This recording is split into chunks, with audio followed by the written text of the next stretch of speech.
my little boys, when they were little, they're not little anymore, my little boys, they would always say, Dad, what do you do? And I go, what do you mean? They go, you leave, you come back, you look half dead. What do you do? And so I wanted to, this is going to sound silly, but they were little boys, and I wanted to prove a point. And I said, I can't tell you because you wouldn't believe me. Well, then they're following me around the house all day. So finally I said, okay, let's go up in the room and I'll tell you, but you have to promise you'll believe. And so they said, okay, what is it? And I said, I fight dragons. And they got real, Dad. And I said, you promised you'd believe. And I looked at him and I said, son, I do. There are dragons in this world. I'm a supernaturalist. The supernatural is more real than the natural. And God's people are out there, sold and bartered and imprisoned and enslaved. That's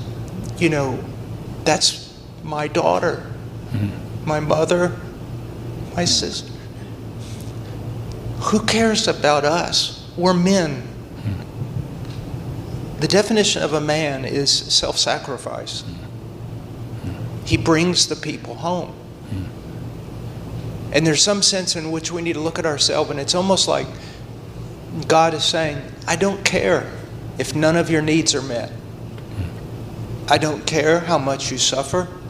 I don't care how much you hurt. Bring my children home to me. When I think about being a man, to me, I get to live for this. I get to actually fight. We were made to fight. I get to risk. And one day, I get to hang my shield in his hall. Bring them home.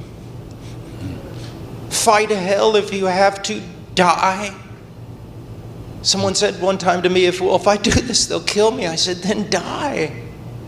But this is what we're made for. And this is what, especially you young men, you were made for. You were made to fight. But for him. And I wish you could see it, because you're just wasting your life. All that muscle, all that sinew, all that brain, it was for him. It's for the Son. It's for the Lamb. If you could see him as he is, he's worthy of all glory and honor. And you'll never meet a missionary that regrets what he gave. He'll only regret what he kept. The Lamb is worthy. And if you don't, you're just not seeing him as he is. That's what the Great Commission is about. It's like, long live the King. Long live the King.